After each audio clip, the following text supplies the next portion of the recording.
The November rain had been falling since noon, a steady, cold drizzle that turned the streets of Scranton into glistening ribbons of asphalt under the dull glow of streetlights. Michelle Carter stepped off the second bus of her commute, her arms aching from the weight of two bulging grocery bags. The wind bit at her cheeks as she walked the final 2 blocks toward the modest townhouse she and her family had called home for nearly a decade. It was past 7.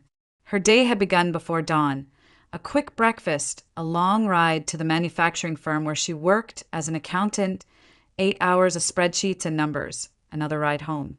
And now this. The heavy bags were more than just food for the week. They were a physical reminder of everything she carried that no one else seemed to notice. Inside, the living room was exactly as she expected. Dim light, muted sports commentary drifting from the television, and Brian stretched out on the couch in the same faded sweatpants he'd worn yesterday, and probably the day before that. He barely glanced up when she came in.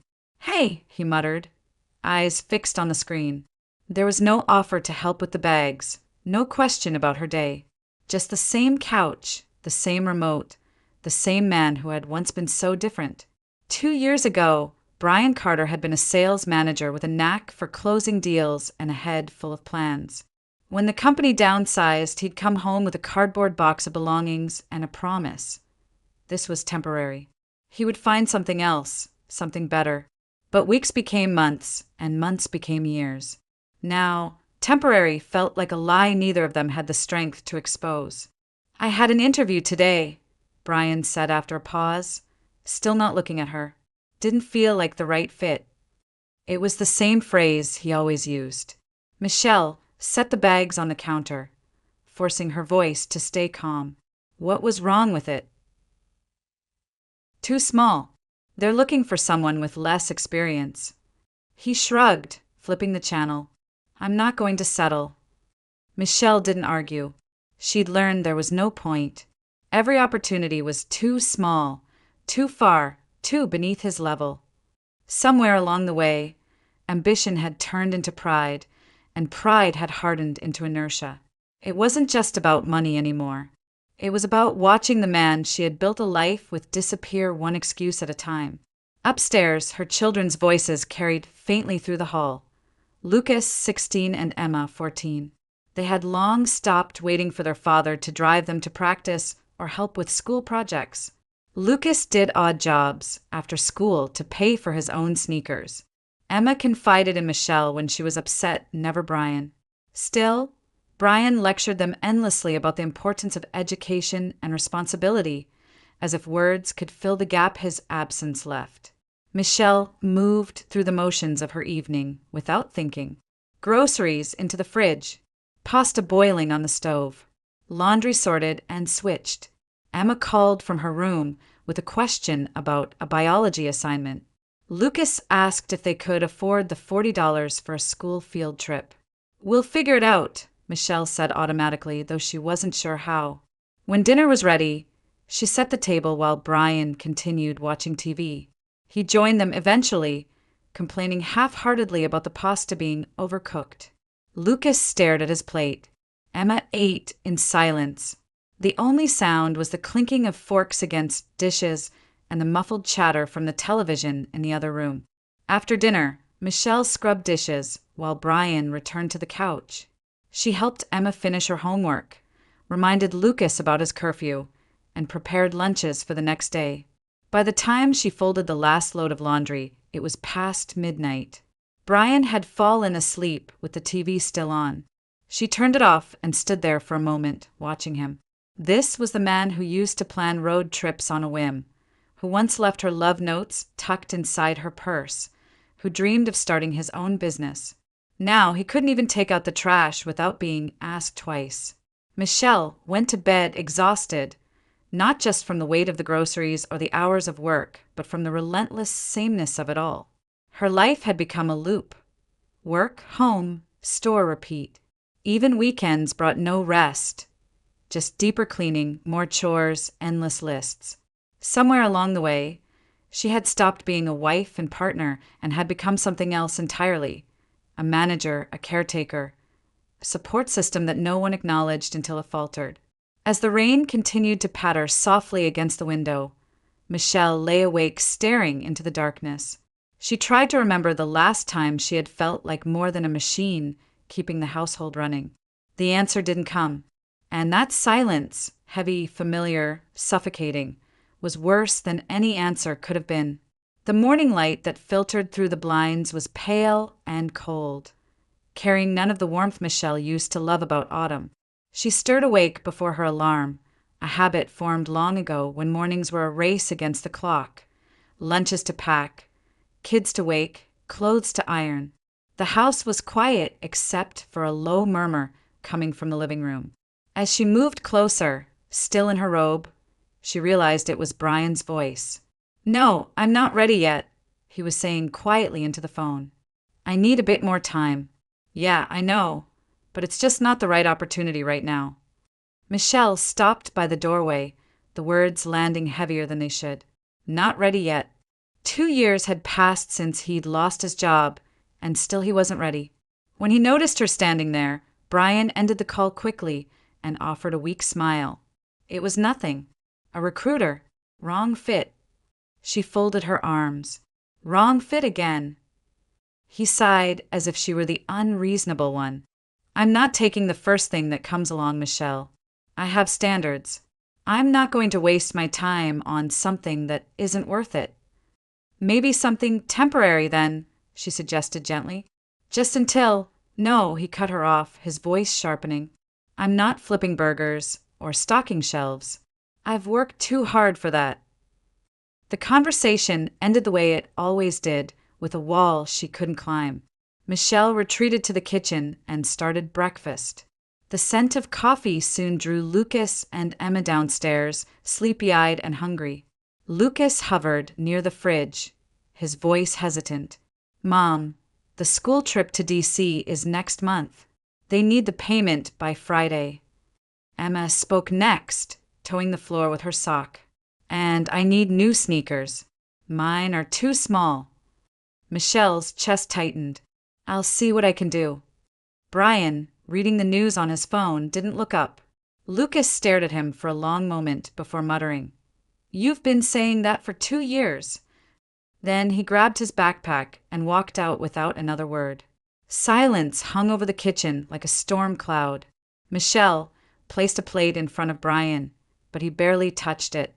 They ate in separate worlds, hers filled with mental calculations about bills and groceries, his filled with headlines and job postings he'd never apply to. By the time she reached work, Michelle's head was already pounding. The office buzzed with easy conversation, the kind she had no part in anymore.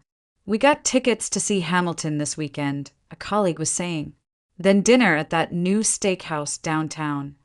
Another was planning a trip to Cape May with her husband. Michelle smiled when they spoke to her, but she couldn't join in. Her weekends weren't for plays or getaways. They were for catching up on laundry, scrubbing bathrooms, buying groceries with coupons, and silently stretching every dollar. Her life, once full of small dreams and shared plans, had narrowed to a list of tasks that never ended. At 5, she clocked out and headed to a small cafe 2 blocks from the office. Lena Rodriguez was already there, waving from a corner booth. Her friend was everything Michelle wasn't these days, vibrant, sharp, unburdened. Divorce had done that for her. After leaving her alcoholic husband, Lena had rebuilt her life from the ground up, and she spoke with the kind of clarity that came from surviving chaos.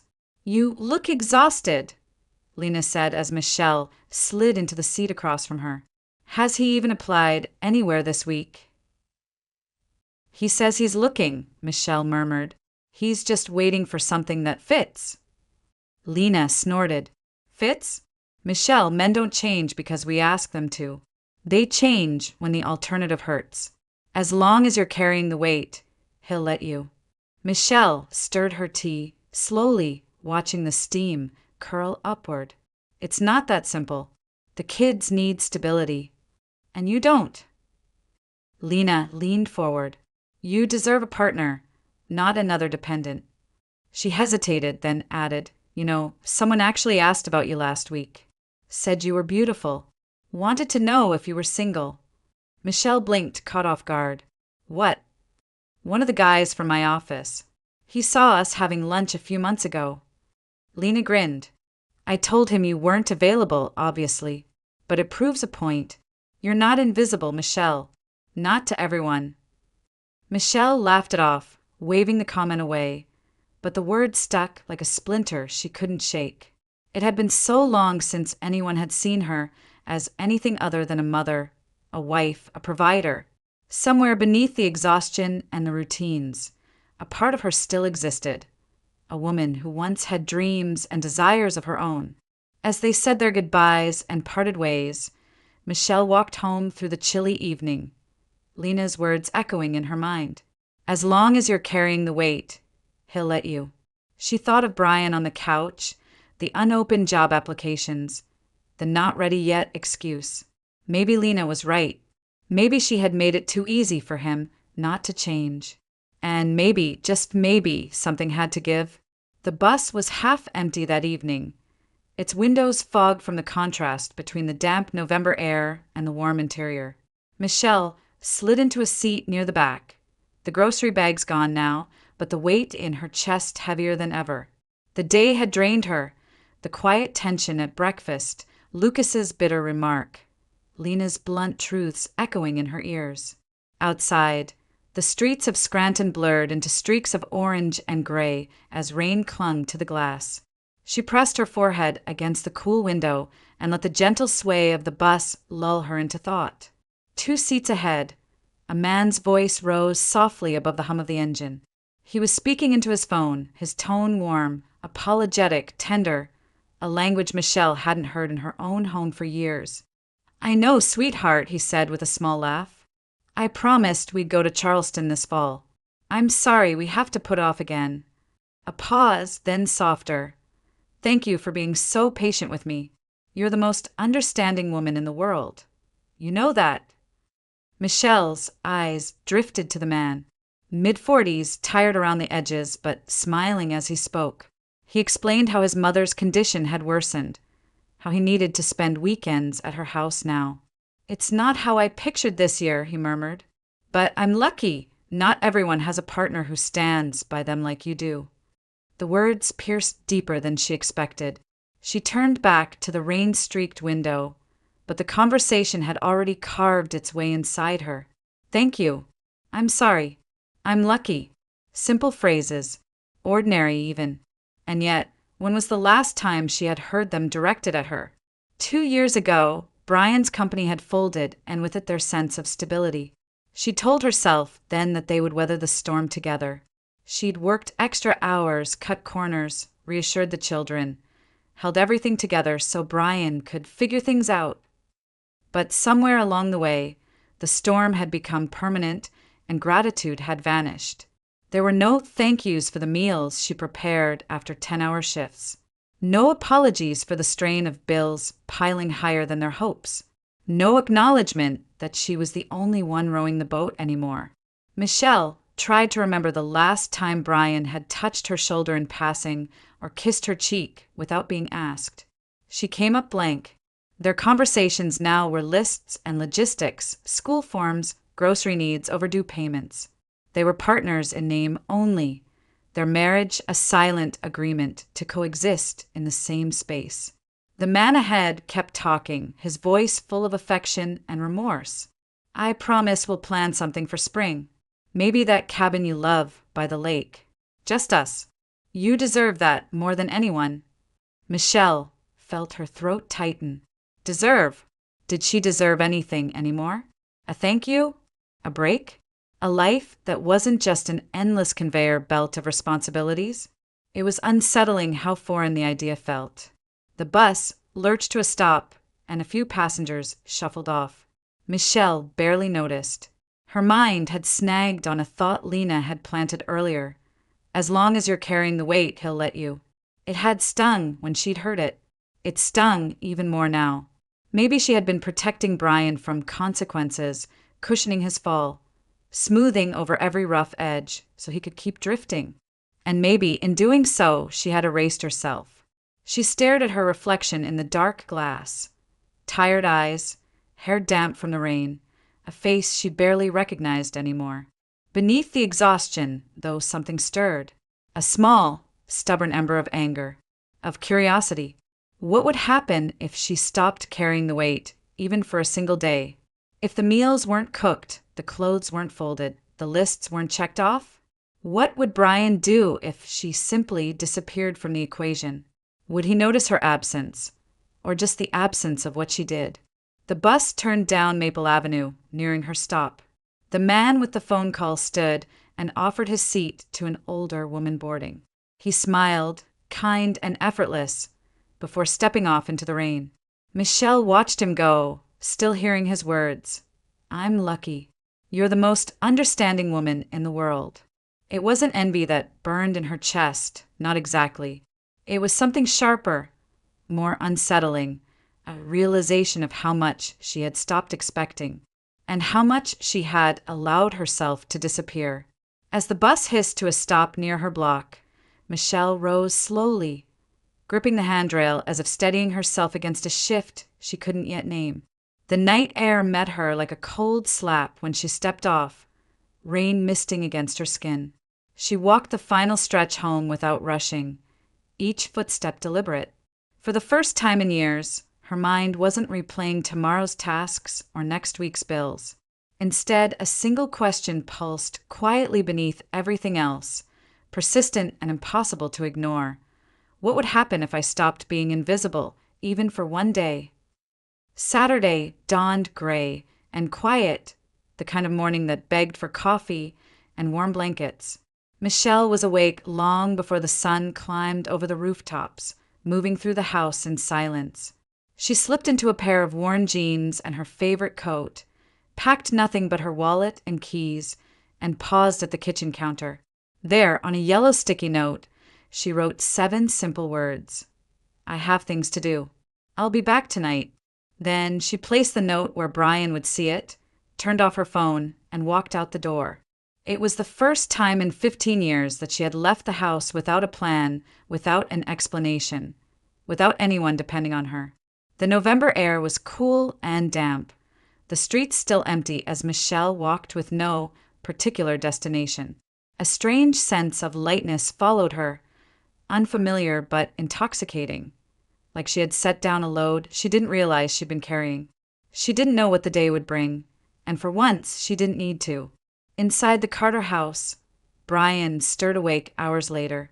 He glanced at the clock, 9:17. Late even for him. The house was too still.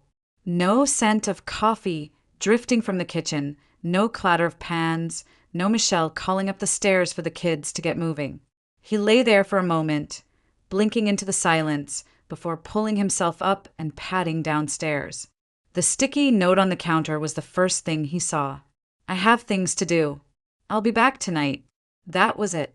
No explanation. No details. Just absence. "Michelle," he called out, even though he knew she wasn't there. He checked the garage. Her car was gone. Her phone wasn't on the charger. A ripple of unease passed through him. Lucas appeared in the doorway, hair tousled from sleep. "Where's Mom?" "She went out," Brian said uncertainly. Said she'd be back later. Emma followed, clutching a blanket. "But it's Saturday. She always makes pancakes on Saturdays." Brian tried to sound casual. "We'll make breakfast. How hard can it be?" It turned out to be harder than he thought. The eggs burned on one side and remained slimy on the other. The toast was blackened. The coffee grounds overflowed. Lucas poked at his plate. "We can't eat this." "Fine," Brian muttered, scraping the mess into the trash. "Cereal it is." But there was no milk. The small inconveniences multiplied as the morning dragged on. The sink filled with dishes because no one thought to load the dishwasher. Laundry sat forgotten in the machine, damp and beginning to smell. Trash overflowed. Emma couldn't find her soccer uniform. Lucas asked how to work the washing machine, and Brian realized he didn't even know which setting to use. Michelle had always handled all of it, not just the meals and cleaning, but the invisible machinery that kept their lives functioning. Now, with her gone, the house felt like a machine with its gears jammed. By noon, Brian was sweating over the stove again, trying to salvage lunch from what little he could manage. Grease splattered his shirt. Emma was crying upstairs over a missing sock. Lucas slammed a door, frustrated by the chaos. Brian sat at the kitchen table, staring at the mess around him, the sticky countertops, the overflowing trash, the pile of unopened mail. For the first time in 2 years, he felt the true weight of everything Michelle had been carrying. His phone buzzed on the table. It was Victor, a colleague from his old job. "Hey man, been a while," Victor said cheerfully. "Listen, there's a position opening up over at Keystone Building Supplies. Client manager. Not glamorous, but decent pay, steady work. You interested?" Brian's instinct was to say no. Too small, not worth it beneath his experience. That's what he'd said every other time. But then he looked around. The burned pan on the stove, the laundry still undone, the cereal bowls piled in the sink. Lucas was stomping down the stairs again. Emma shouted something from her room, and Michelle was nowhere to be found. "Let's talk," Brian heard himself say, surprising even himself. "Maybe it's time." Meanwhile, across town, Michelle wandered through the streets of downtown Scranton like a tourist in her own city. She stopped at a bakery and ate breakfast alone, savoring each bite without rushing. She wandered into a bookstore she used to love and spent an hour leafing through novels she hadn't had the energy to read in years. At August Park, she sat by the pond and watched ducks skim the surface of the water. It was a strange, gentle day, not extraordinary but deeply unfamiliar. With every hour, she felt more like herself and less like the exhausted ghost she had become. For the first time in years, she wasn't answering to anyone, solving anyone's problems or filling anyone else's needs. She was simply existing. In the afternoon, she called her father and asked if he was free for coffee. "For you?" "Always," he said.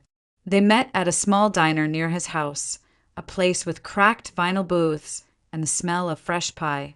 Her father looked older than she remembered, his hair thinner and hands more lined, but his eyes softened when he saw her. "You look tired, sweetheart," he said as they hugged. "I am," Michelle admitted, "more than I realized."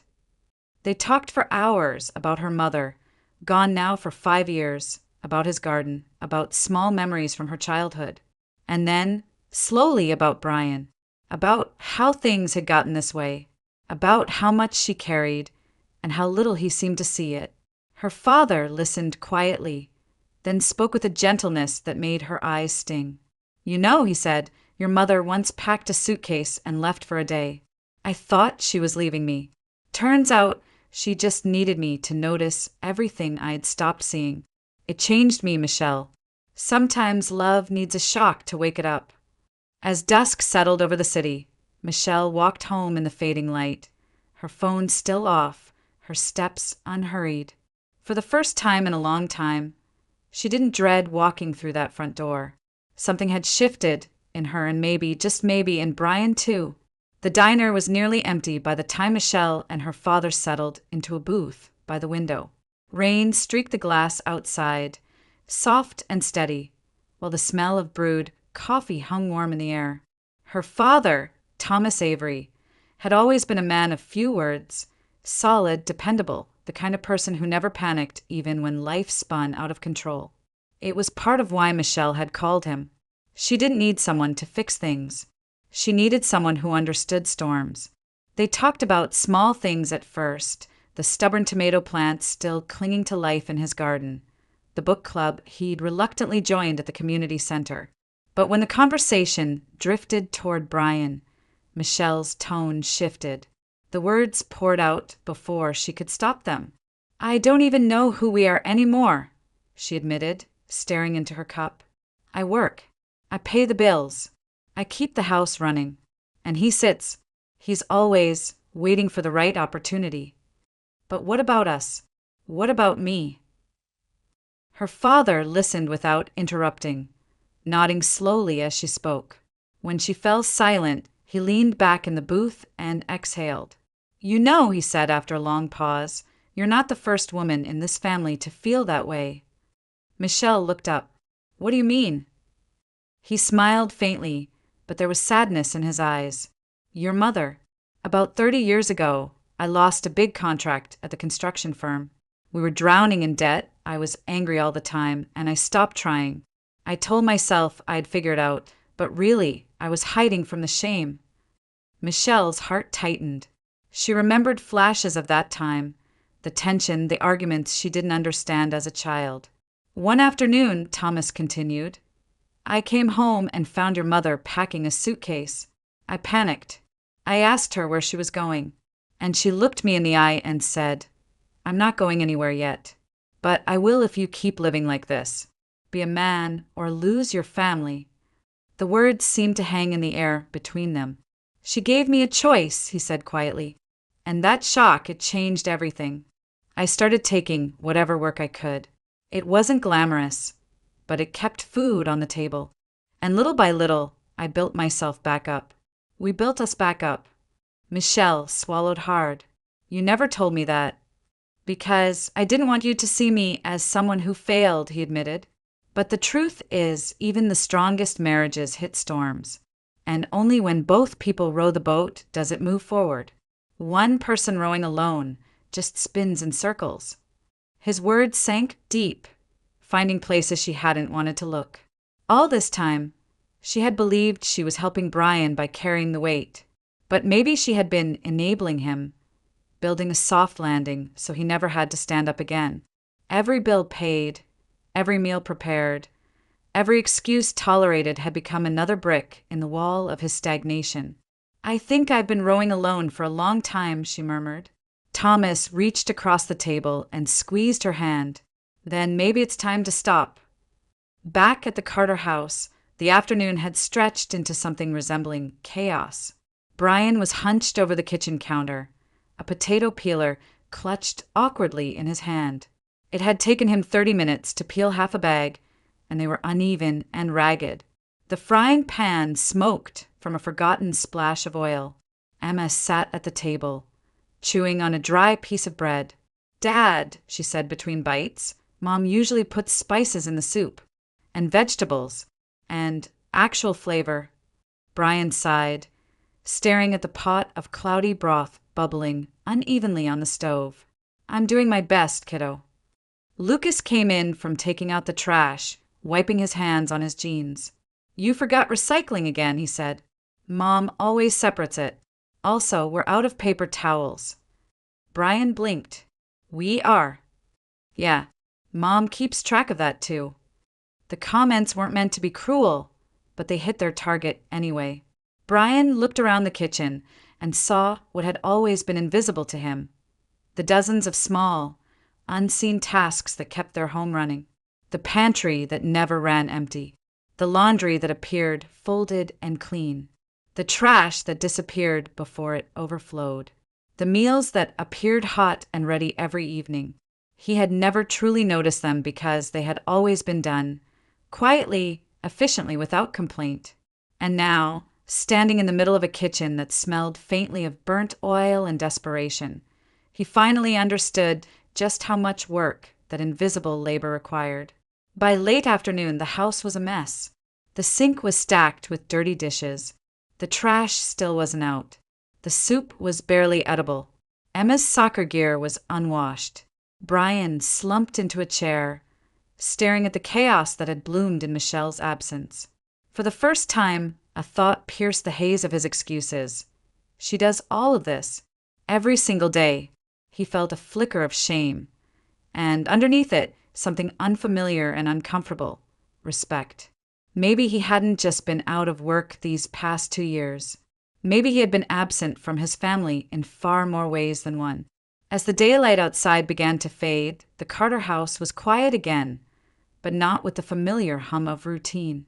This was a heavier quiet, the kind that comes before something changes. The sky was already darkening when Michelle turned onto her street that Saturday evening. The rain had stopped, leaving the pavement slick and gleaming under the streetlights. She walked slowly, her phone still switched off, savoring the final few minutes of solitude before stepping back into her other life, the one that had been waiting for her all day. As she reached the front door, she paused and took a deep breath. Then she pushed it open. The smell hit her first, a mix of burnt oil, damp laundry, and something sour from the overflowing trash. The kitchen looked like a small disaster zone. Pots and pans piled in the sink, half-peeled potatoes scattered across the counter, a pot of grayish soup abandoned on the stove. A trail of muddy footprints crossed the floor, and a mountain of damp clothes slumped on the couch. Lucas was at the table, hunched over a sandwich that looked hastily thrown together, while Emma sat on the floor next to a pile of unfolded laundry, looking utterly defeated. When they saw her, both children leapt up and rushed toward her. "Mom!" Emma cried, wrapping her arms around Michelle's waist. "Where were you? We didn't know what to do." "I told you I'd be back tonight," Michelle said softly, smoothing her daughter's hair. Her eyes moved to Brian, who was standing by the sink, looking like a man caught in a crime scene. "I didn't know what to do," he blurted out, gesturing helplessly at the chaos. Everything just fell apart. Michelle set down her purse and met his gaze, her voice calm but firm. "I figure it out every day, Brian. No one ever asks me how." The words landed like a stone in still water. Brian looked away, shame creeping across his face. Lucas shifted uncomfortably. Emma clung tighter to Michelle's arm. And for the first time in a long time, Michelle didn't feel resentment rising in her chest. She felt something quieter, steadier, satisfaction. Finally, they could see the invisible labor she carried. Finally, they understood. The rest of the evening passed in silence. Michelle didn't clean the kitchen. She didn't fold the laundry or scrub the floors. She reheated some leftover soup and called it dinner. It wasn't good, but no one complained. They ate quietly, each person lost in their thoughts, the tension heavy but necessary. When morning came, the house was still a mess. Brian shuffled into the kitchen and poured cereal into bowls, without a word. No pancakes, no bacon, no coffee brewing in the pot, just dry cereal and milk. Lucas poked at it without enthusiasm. Emma didn't say anything at all. Michelle sat at the table with them, her back straight and her eyes steady. "I want to say something," she began, her voice cutting through the silence. "I'm done pretending this is normal. It's not." Brian looked up, startled. "What are you talking about?" "I'm talking about this," she said, gesturing to the kitchen, to the piles of laundry, to the weight she had carried alone for years. "I don't want Lucas growing up thinking it's acceptable for a man to lie on a couch while someone else does everything. And I don't want Emma believing that being a woman means carrying everyone else's burdens without complaint." "Michelle, I am searching," Brian protested. "I've been applying. I'm trying."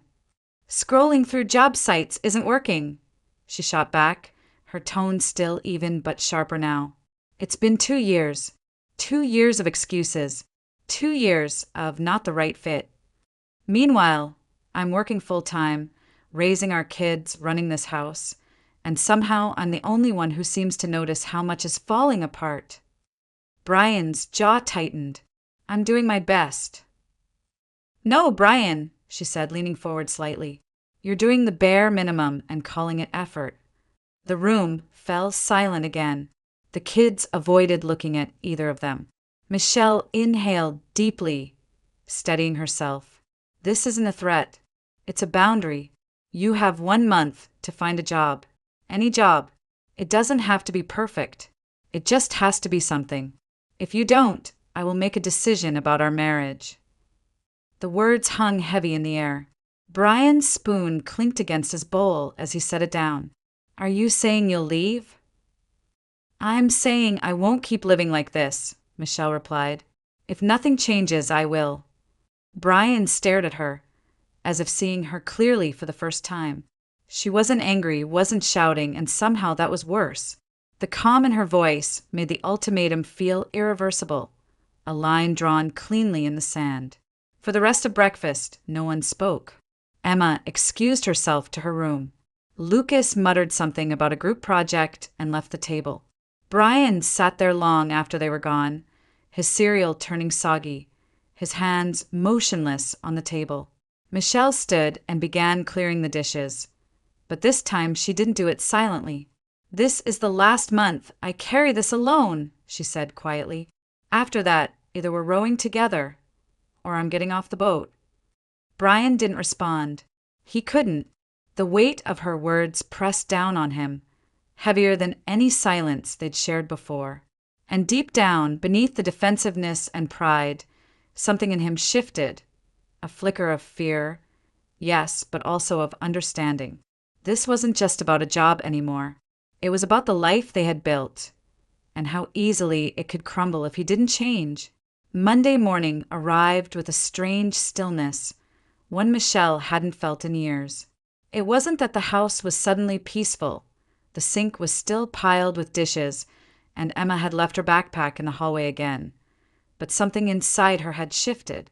Speaking her truth the day before had peeled away a weight she hadn't even realized she'd been carrying. For the first time in years, she didn't feel invisible. She felt solid, present, like her life still belonged to her.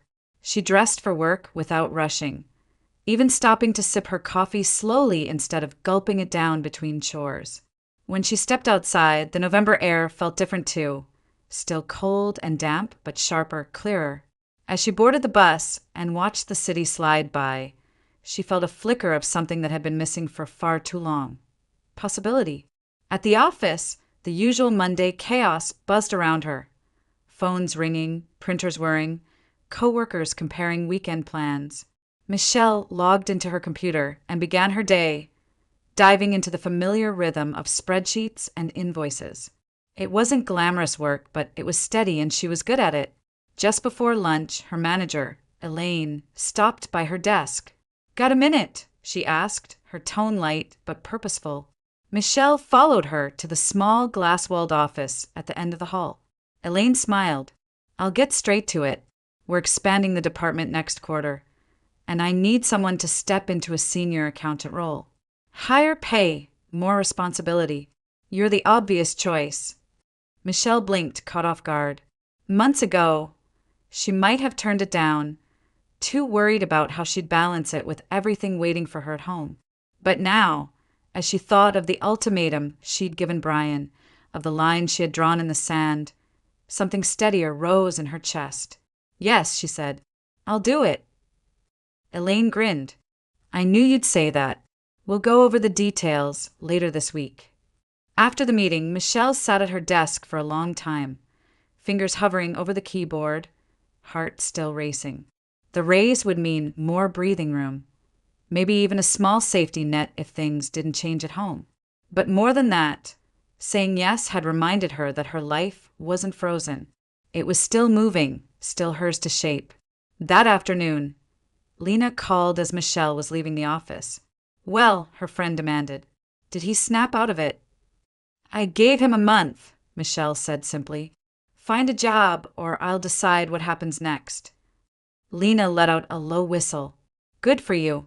And just so you know, if he doesn't change, there are plenty of men who would appreciate a woman like you." Michelle smiled faintly. "I'm still married, Lena." "Yeah," Lena said. "But marriage isn't supposed to feel like a cage." The conversation lingered in Michelle's mind as she walked home. Maybe it wasn't a cage, but it had felt like one for too long. And now, for the first time, she was holding the key. When she opened the door, she expected to find Brian in his usual spot on the couch. Instead, he was at the dining table with his laptop open, typing furiously. A stack of printed resumes sat beside him. He looked up when she walked in.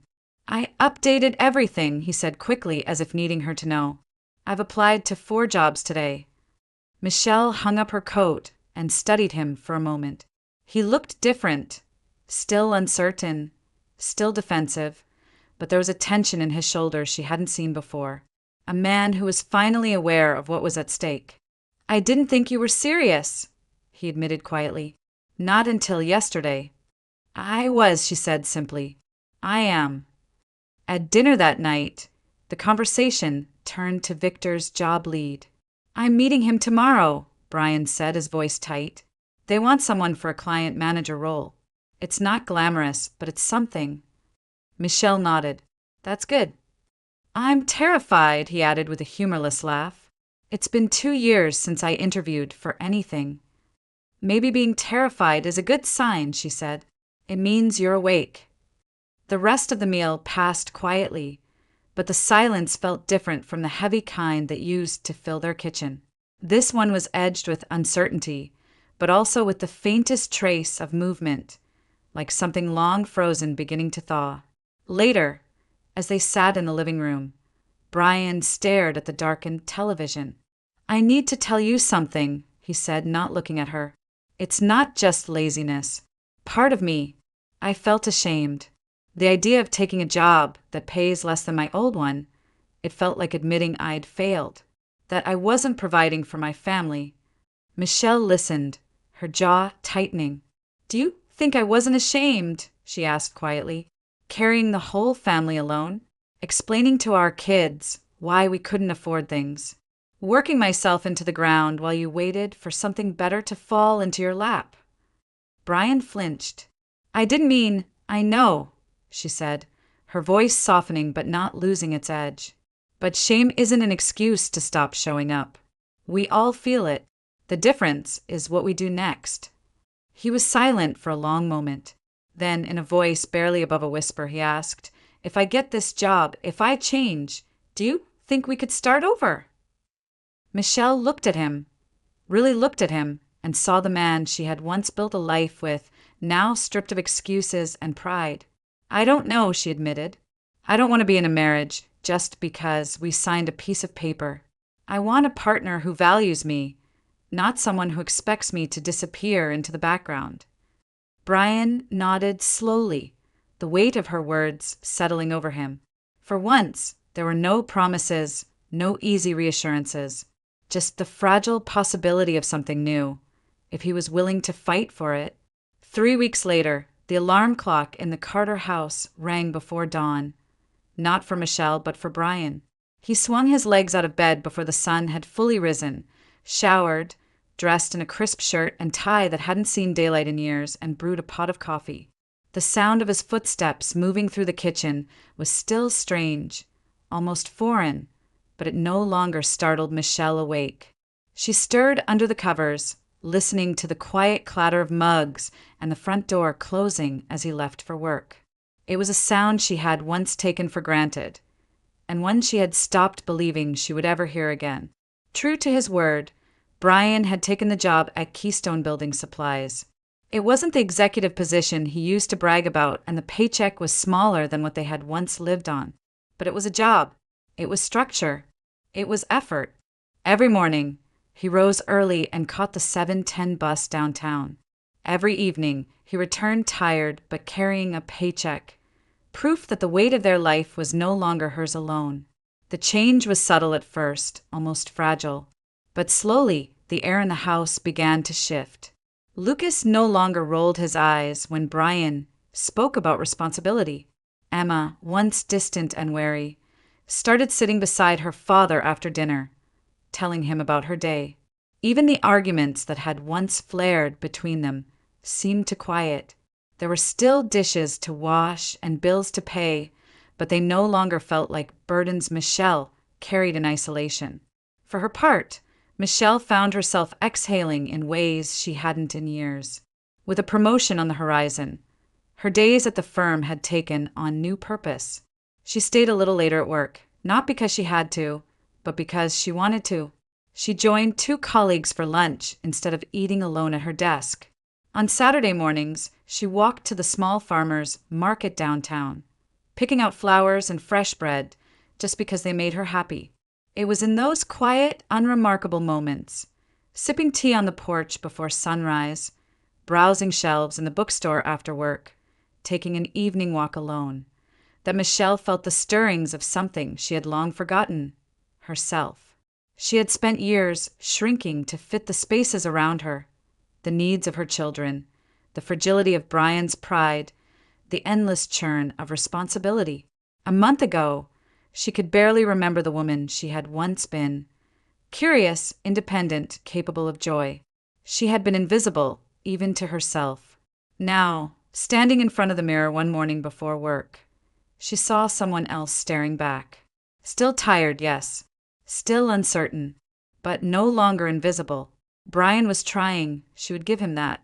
He came home every day with small stories about clients and deliveries, about the challenges of learning a new system after years away. He folded laundry without being asked, helped Emma with her science project, even started cooking dinner twice a week. It wasn't perfect. There were still moments when frustration flared, when old habits tugged at the edges of their fragile new rhythm. But it was movement, slow, tentative, imperfect movement. One evening, as they sat together in the living room after the kids had gone to bed, Michelle found herself thinking about how much had changed in so little time.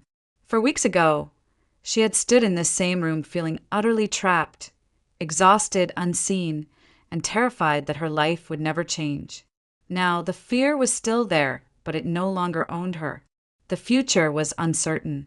Maybe Brian would grow into the man she needed him to be. Maybe he would slip back into old patterns once the shock of her ultimatum faded. Maybe their marriage would evolve into something stronger, or maybe it would end. She didn't know. But for the first time in years, that uncertainty didn't scare her. It felt like possibility.